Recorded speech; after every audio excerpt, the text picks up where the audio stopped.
अगर आप भी रॉकी टीवी के डीलरशिप लेना चाहते हैं तो दिए गए इस नंबर पर संपर्क करें। हमारा नंबर है 9878740455।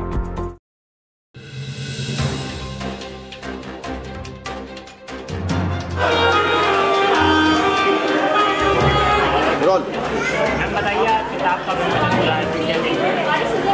ये मुझे बहुत खुशी हो रही है क्योंकि ये जो विमोचन हो रहा है ना बुक का, ये अपने आप में बहुत अद्भुत और अनोखा हो रहा है। हम लोग सरस्वती जी के पुत्र हैं, पुत्री हैं, हम लोग लिखते हैं, लेकिन ये कान्हा जी की किताब है। इसमें कान्हा जी के दोहे हैं और इस किताब का नाम है अलका की कृष्ण।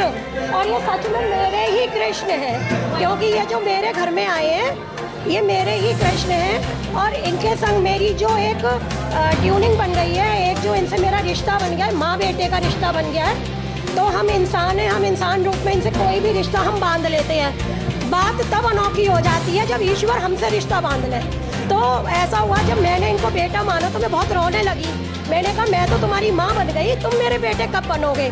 तो मुझे कुछ ऐसे प्रत्यक्ष प्रमाण मिले इनकी तरफ से कि वास्तव में मुझे लगता है ये मेरे बेटे हैं। एक बार का किस्सा मैं आपके माध्यम से लोगों तक पहुँचाना चाहती हूँ।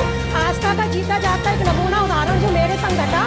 एक बार जब रात को मैं इनको भोग लगाना भूल गई तो ये मेरे सपने में आए और मैं उन दिनों में ये कह के रोती रहती थी कि मैंने तुम्हें माँ मान लिया, तुम मुझे बेटा कब मानोगे।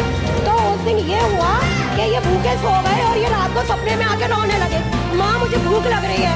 और मैंने कहा खाना खत्म बेटा, खाना तो खत्म की, मुझे खीर खानी है, मुझे खीर बनाओ, ये सब सपना चल रहा है। और मैंने खीर बनाई तो ये साक्षात रूप में प्रकट हो गए, छोटे से बालक, घुंघराले बाल। मैंने साक्षात वो रूप देखा जो हमारे कहानियों में, किस्सों में, पुराणों में कान्हा का रूप व्यक्त है। और वो कान्हा रूप में किचन की स्लैब पर बैठ के खीर खाने, मतलब मैंने बनाई तो मैं खिलाने लगी तो कहने लगे मुझे चम्मच से नहीं खानी है, मुझे अपने हाथों से खिलाओ। अब मैं रोने लगी और मैं रो रो के उन्हें खीर खिला रही हूँ, वो भी रो रो के खीर खा रहे हैं। जब मेरी आँख खुली तो मैंने देखा मेरी आंखों में भी बहुत आंसू थे, मैं रो रही थी सच में। लेकिन जब मैं सुबह उठकर आई नीचे, मैंने मंदिर का पर्दा खोला तो मैंने देखा कि इनके मुंह पर एक चावल का दाना लग रहा है। वो दाना कहाँ से आया मैं आज तक नहीं समझ पाई हूँ। वहीं एक चींटी भी चल रही थी जिससे ये प्रमाण मिला कि ये चावल का दाना मीठा है। और उस दिन इन्होंने मुझे प्रमाण दिया कि माँ तू मेरी माँ है। मुझे नहीं पता कलयुग में ऐसा होता है या नहीं होता, लेकिन वास्तव में ऐसा मेरे साथ होता है और एक दिन नहीं रोज रोज होता है। और मैं इनसे कहती हूँ कि ईश्वर जिन्होंने मेरे संग गलत किया उनसे बदला मत ले। मुझे आए दिन ये घटना मिलती है, इसके संग ये हो गया, फिर मुझे पीछे अतीत में लौटती हूँ तो लगता है इसने मेरे संग ये किया था। तो मैं इसके जाके चरणों में पढ़ती हूँ कि भैया तू मेरा बेटा मत बन, तू ठाकुर बना रहे, पर तू बदले मत ले, तू ईश्वर बन और सबकी सहायता कर, सबकी रक्षा कर। मैं डॉक्टर RS तिवारी शेखरेश और इस दोहा संग्रह का समीक्षक हूँ।